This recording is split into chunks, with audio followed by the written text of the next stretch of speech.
என்னங்க, சாப்பிட வாங்க. என்ன அப்படி பாக்குறீங்க? எழுந்து சாப்பிட வாங்க. இல்ல ரேவதி, எனக்கு வேண்டாம், நீ போய் சாப்பிடு. ஏ, என் கையில சாப்பிட பிடிக்கலையா? ஐயோ, அப்படிலாம் ஒண்ணு இல்ல ரேவதி, பசிக்கல, அதான். நீ போய் சாப்பிடு. ஏன் பசிக்கல? இத பாருங்க, இத்தனை நாளா நம்ம எப்படியோ வாழ்ந்துட்டோம். அதெல்லாம் வேற கதை. உண்மையான ஒரு ஹஸ்பண்ட் அண்ட் ஒய்ஃபா இன்னைக்குதான் நம்ம சேர்ந்து வாழ ஆரம்பிச்சிருக்கோம். இனி கஷ்டமோ சந்தோஷமோ சேர்ந்துதான் ஷேர் பண்ணிக்கணும். என்ன பிரச்சனைன்னு சொல்லுங்க. சொல்லுங்கன்னு சொல்றேன்ல. நீ சொல்ற மாதிரி இத்தனை நாள் என் வாழ்க்கையில நான் எப்படி எப்படியே வாழ்ந்துட்டேன். இப்ப நான் ஒரு மனுஷனா திருந்தி வாழணும்னு நினைக்கும் போது எப்படி வாழ போறோம், என்ன செய்ய போறோம்னு வாழ்க்கை பத்தின பயம் ரொம்ப ஜாஸ்தி ஆயிடுச்சு ரேவதி. நம்ம எப்படி வாழ போறோம்னு நினைச்சா எதுவுமே பிடிபட மாட்டேங்குது. எப்படி வேணும்னாலும் வாழலாம்னு நினைச்சா எல்லாமே சரியா இருக்கிற மாதிரி தான் தெரியும். இப்படிதான் வாழணும்னு நினைக்கும் போது இது மாதிரி குழப்பம் வர்றது சகஜம்தான். எதுக்கும் கவலைப்படாதீங்க.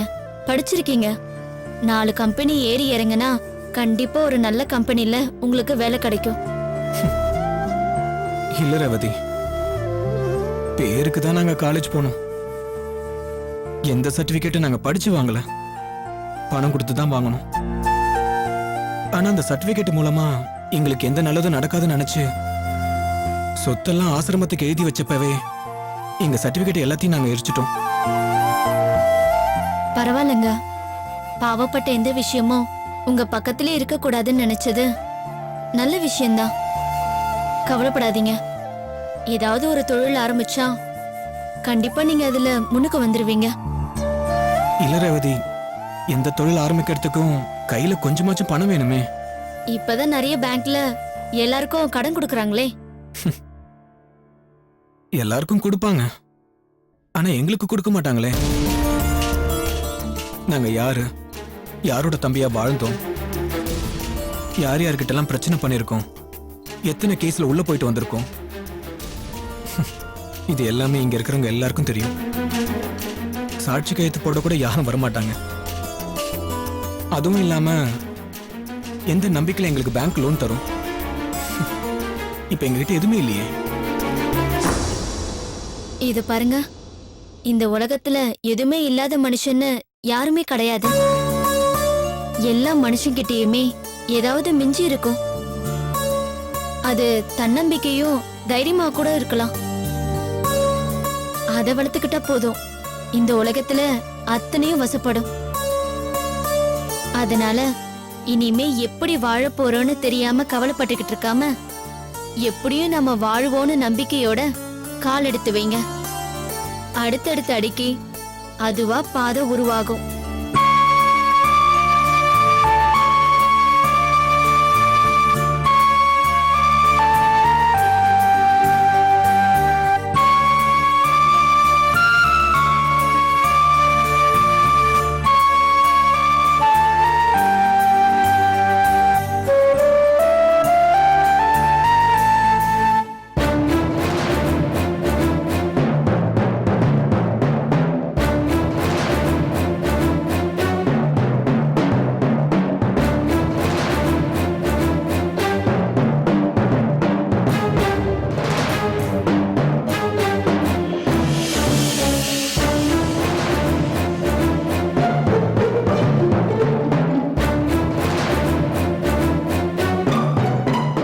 மாப்ள, அங்க நடந்ததெல்லாம் அஞ்சலி சொன்னா. அதை எப்படி உங்ககிட்ட விசாரிக்கிறதுன்னு தெரியல. அதான் உங்களுக்கு நான் ஒரு ஃபோன் கூட பண்ணல. அம்மா, உங்க பொண்ணு என்ன சொல்லிருப்பான்னு நல்லாவே தெரியும். ஆனா அவர் சொன்னதை நீங்களும் அத்தையும் அப்படியே நம்பிட்டீங்களா? சொல்லுங்க மாமா, உங்க பொண்ணு சொன்னது உண்மையா இருக்கும்னு நீங்க நம்புறீங்களா? மாப்ள, அது அவர் சொல்றத நம்புறதா நம்பாம இருக்கிறதான்னு ஒன்னும் புரியல.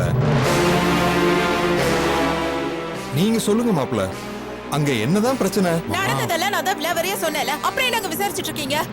அஞ்சலி, அப்பா பேசிட்டு இருக்காருலமா, கொஞ்சம் அமைதியா இருமா. இதுக்கு மேலயும் என்னமா பேச வேண்டியிருக்கு? பாத்தீங்களா மாமா, இதான் இந்த முன்கோவம் தான் உங்க பொண்ணுக்கு பெரிய மைனஸ் பாயிண்டே. ஆமா ஆமா, பொண்டாட்டி கிட்ட இல்லாத மைனஸ் எல்லாம் இருக்கிறதா சொல்லி இருக்கிற பிளஸ் எல்லாம் கிண்டல் பண்றதுன்னு உங்கள மாதிரி ஆம்பளைங்களோட மென்டாலிட்டியே. எதை பிளஸ்ங்கற? அபாண்டமா ஒருத்தர் மேல செய்யாத பழிய போட்டுட்டு அவங்கள அவமானப்படுத்துறது தான் பிளஸ்ஸா? பாத்தீங்களாப்பா, பாத்தீங்களா எப்படி உங்க முன்னாடியே அவங்களுக்கு சப்போர்ட் பண்ணி பேசுறாருன்னு? எனக்கு கோவம் வருமா வராதா? மாமா, அந்த பொண்ணு மாலதி ரொம்ப நல்லவ மாமா. தியாவை அம்மையில இருந்து மீட்டு கொண்டு வரதுக்கு அவ எவ்வளவு கஷ்டப்பட்டான்னு அஞ்சலிக்கே நல்லா தெரியும். சரி, இப்ப அதுக்கு என்ன செய்யலாம்? நம்ம சொத்தெல்லாம் அவங்க பேர்ல எழுதி வச்சிடலாமா? அஞ்சலி பேசாம இருக்க மாட்டே. மாப்பிள, உண்மையிலேயே அந்த பணத்தை நீங்க தான் எடுத்துட்டு போனீங்களா? ஆமா மாமா, அத நான் எவ்வளவு சொல்லி இவ நம்பவே மாட்டேங்கிறா. அவ நம்புறா, நம்பாம போறா. நாங்க நம்புறோம் மாப்பிள. அப்பா, பேசாம இருன்னு சொன்னேன்ல. ஒரே பொண்ணுன்னு ஓவரா செல்லம் கொடுத்து வளர்த்தது ரொம்ப தப்பா போச்சு. உன்னுடைய முன்கோவம், பிடிவாதம் இதெல்லாம் மாப்பிள்ளையோட எங்களுக்கு நல்லாவே தெரியும். கொஞ்சம் அமைதியா இரு மாப்பிள. சொல்றேன்னு தப்பா எடுத்துக்காதீங்க. அந்த பொண்ணு மாலதி நல்லவளோ கெட்டவளோ, அவளை வச்சு இவ்வளவு தூரம் பிரச்சனை வந்துருச்சு. அதனால இனிமே அவளை வேலைக்கு வச்சுக்காதீங்க. வேற யாரையாவது பாருங்க. முடியலன்னா குழந்தைய எங்க கிட்ட விட்டுட்டு நீங்களும் அஞ்சலியும் அங்க போயிருங்க. இல்ல இல்ல, இனிமே நான் அங்க போறதா இல்ல. இங்கே ஒரு வேலையை தேடிக்கிட்டு நானும் தியாவும் இனிமே இங்கே இருக்கோம். ஏய், என்னடி பேசுது? மாப்பிள்ள அங்க, நீ இங்கேயுமா? இதுக்கு பேர் தான் வாழ்க்கையா? அதெல்லாம் எனக்கு தெரியாது. அவருக்கு வேணும்னா இங்கே வந்து வேற ஏதாவது வேலையை தேடிக்கிட்டோம். ஏம்மா இவ்வளவு பிடிவாதமா இருக்க நீ? ஒவ்வொரு வருஷமும் ஒவ்வொரு ஊர்லயே வாழ்ந்துகிட்டு இருப்பீங்க. இனிமே அந்த பொண்ணு வேலைக்கு வரமாட்டா. அத மாப்பிள்ள பாத்துப்பாரு. இல்லப்பா, உங்களுக்கு தெரியாது.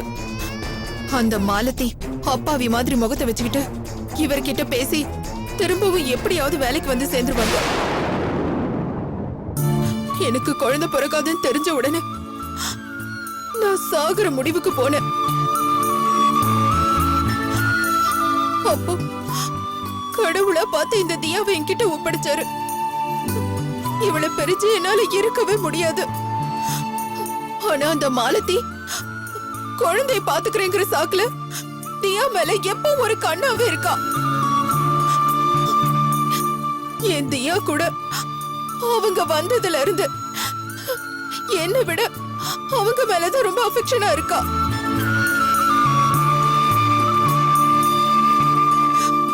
அந்த மாலதி எங்க என்கிட்ட இருந்து என் குழந்தைய பிரிச்சிடுவாளோன்னு எனக்கு பயமா இருக்கு. நிறுத்துமா. அம்மா, குழந்தை அழுகுது. உள்ள போய் பால் காய்ச்சி கொடு. சரிங்க.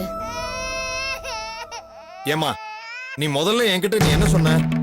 ஏதோ அந்த பொண்ணு பீரோல வச்சிருந்த பணத்தை எடுத்துட்டான்னு சந்தேகப்பட்டு அவகிட்ட நான் சண்டை போட்டேன். அதுக்கு மாப்பிள்ளை என்கிட்ட கோச்சுக்கிட்டாரு. அந்த கோவத்தினால நான் குழந்தைய தூக்கிக்கிட்டு வந்துட்டேன்னு சொன்னேன். ஆனா இப்ப என்னடான்னா புதுசா வேற ஏதோ கதை சொல்லிக்கிட்டு இருக்க. இல்லப்பா, நான் அது உங்ககிட்ட. நிறுத்துமா. நீ ஒண்ணும் சொல்ல வேண்டாம். இதெல்லாம் உன்னோட தேவையில்லாத கற்பனைன்னு எனக்கு நல்லாவே புரிஞ்சிருச்சு. மாமா ப்ளீஸ் மாமா, ஒரு நிமிஷம் நான் பேசுறேன். மாப்பிள, அவளுக்கு நல்ல புத்தியில உரைக்கிற மாதிரி எடுத்து சொல்லுங்க. இத பாரு அஞ்சலி, இனிமே மாலதி நம்ம வீட்டுக்கு வேலைக்கு வரவே மாட்டா. அதுக்கு நான் வேற ஒரு முடிவு பண்ணிருக்கேன். என்ன முடிவு? என்ன முடிவா இருந்தா என்ன, மாலதி வேலைக்கு வரமாட்டா. போதுமா? அப்புறம் என்னம்மா, இனிமே அந்த பொண்ணு மாலதி வேலைக்கு வரமாட்டான்னு சொல்லிட்டாரு. குழப்பம் தீந்துதா? இல்லப்பா, அவங்க வேலைக்கு வராது மட்டும் இல்ல, இனிமே இவர் அவளை பத்தி பேசவே கூடாது. அப்படி மீறி பேசினாருன்னா அடுத்த நிமிஷமே நான் தியாவை தூக்கிட்டு இங்க அதான் வந்துருவேன். பேச மாட்டேன்னு சொன்னேன்ல, போதுமா? இதுக்கு மேல என்னம்மா? புருஷன் பொண்டாட்டின்னு இருந்தா சின்ன சின்ன சண்டைகள் வரத்தான் செய்யும். அதெல்லாம் பேசி பேசி பெருசாக்க கூடாதுமா. மாப்பிள, நீங்க பேசிக்கிட்டு இருங்க, நான் அந்த வரேன். அஞ்சலி, அஞ்சலி.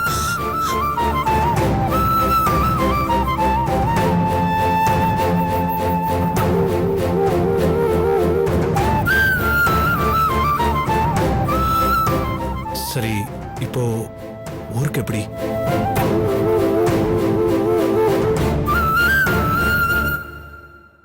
போலாம். ஆனா நீங்க சொன்ன மாதிரி நடந்துக்கணும். Okay okay. பாப்போம்.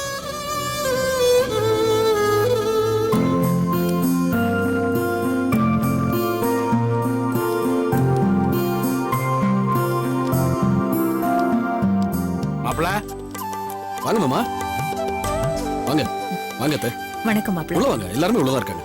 இருக்கட்டும், நான் இங்கேயே உட்காந்து. என்ன அது நம்ம வீட்ல ஃபார்மாலிட்டில உள்ள வாங்க. இல்ல பரவாயில்ல. அட, வாங்க நீங்க வாங்க பாத்துமா. வாங்க நந்தினி. என்னங்க நந்தினி? அம்மா வாங்க வாங்க. எப்படி இருக்கீங்க? நல்லா வாங்க சமந்தி. நல்லா இருக்கீங்களா? சமந்தி, தப்பா நினைச்சுக்காதீங்க. இவன் சைட்டுக்கு கிளம்பிட்டு இருக்கான். நந்தினியும் குழந்தையும் தனியா விட்டுட்டு வர முடியாதுன்னு தான் உங்களுக்கு ஃபோன் பண்ணி நான் வர சொன்னேன். ஐயோ என்ன சம்பந்தி, இதுக்கு போய் என்னென்னமோ சொல்லிட்டு இருக்கீங்க. இந்த பாருங்க, இனிமே நீங்க எப்ப கூப்பிட்டாலும் சரி, என்ன வேலை இருந்தாலும் போட்டது போட்டபடி நேரங்காலம் கூட பார்க்காம ஓடி வந்துருவோம். ஏன்னா இப்ப எங்க பேத்தி இங்க இருக்கல்ல. சம்பந்திமா, என்ன விஷயம் சீக்கிரம் சொல்லுங்க. பேத்திய தூக்கி கொஞ்சணும்னு மனசு பூரா தவிச்சுக்கிட்டு இருங்க இருக்கு. இருங்க, இன்னைக்கு பூரா நீங்க இங்கேயே இருந்து ஆசை தீர உங்க பேத்தியை கொஞ்சிட்டு போலாம். ஒன்னும் அவசரம் இல்ல. ஒரு ரொம்ப நல்ல விஷயம் சொல்றதுக்கு தான் அம்மா உங்களை எல்லாம் ஃபோன் பண்ணி வர சொன்னாங்க.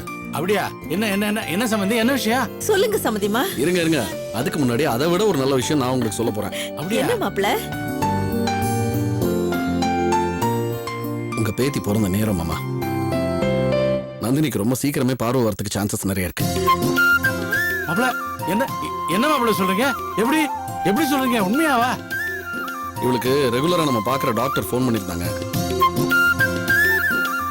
அவரோட கலீக் ஒருத்தர் ரொம்ப பெரிய ஐ சர்ஜனா, எக்ஸ்பர்ட் ஐ சர்ஜன். அதுவும் இவ்வளவு மாதிரியான கேசஸ் ஹேண்டில் பண்றதுல ரொம்ப பெரிய எக்ஸ்பர்ட்டா.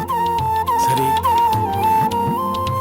அவர் அடுத்த வாரம் விசிட்டிங் ஃபேக்கல்ட்டியா வராரு இவரோட ஹாஸ்பிட்டலுக்கு. அவர்கிட்ட இவளோட கேஸ் ஹிஸ்டரி பூரா டிஸ்கஸ் பண்ணிருக்காரு போல.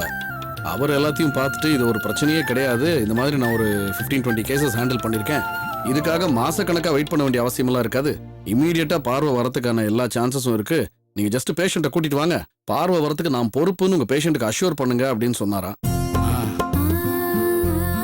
அவரும் எனக்கு ஃபோன் பண்ணி சொன்னாரு.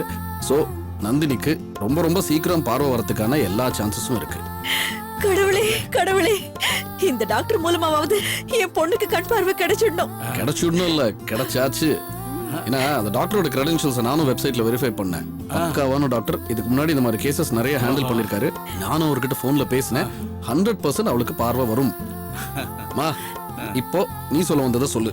ஐயோ என்ன மாப்பிள்ள, ஆளுக்கு மாறி மாறி என்னென்னமோ சொல்லிட்டு இருக்கீங்க, எங்களுக்கு ஒண்ணுமே புரியல. அப்படி என்ன சந்தோஷமான விஷயம் சொல்லுங்க சம்பந்தி. என்னன்னு சொல்லுங்க சம்பந்திமா.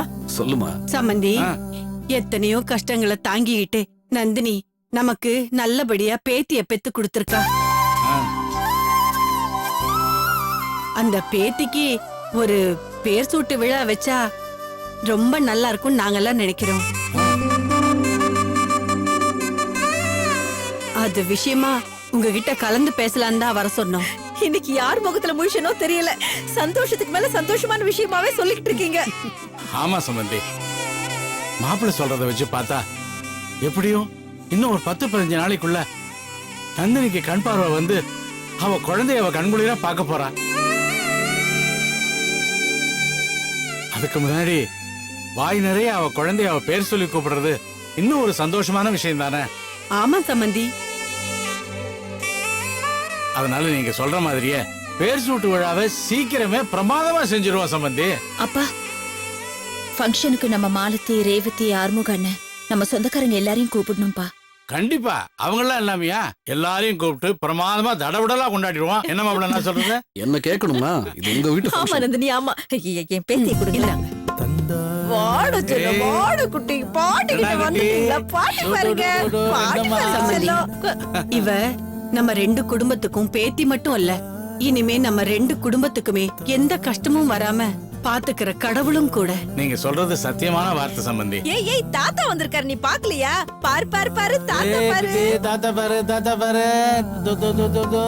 என்னடா என்னமா தங்கம், பாக்குறேன்? என் செல்லம்.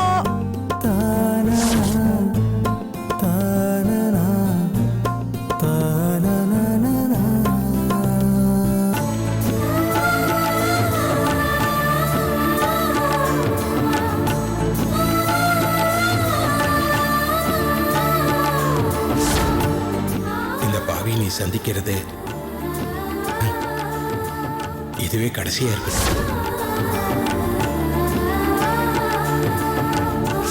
கடைசியா ஒரே ஒரு தடவை என் குழந்தையோட முகத்தை பார்த்துட்டு போயிட்டுமா?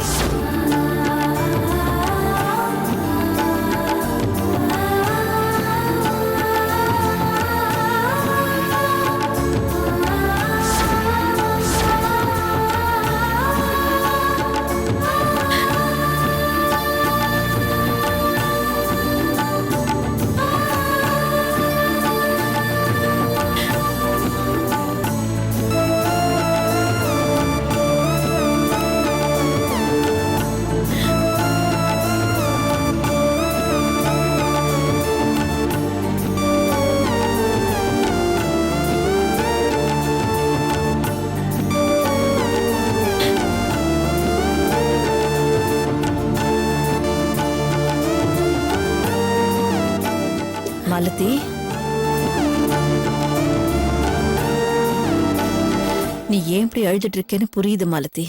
கவலைப்படாதம்மா. கடவுள் கூடிய சீக்கிரமே உன் கஷ்டத்தை எல்லாம் தீர்த்து வைப்பான். பாப்போம்மா,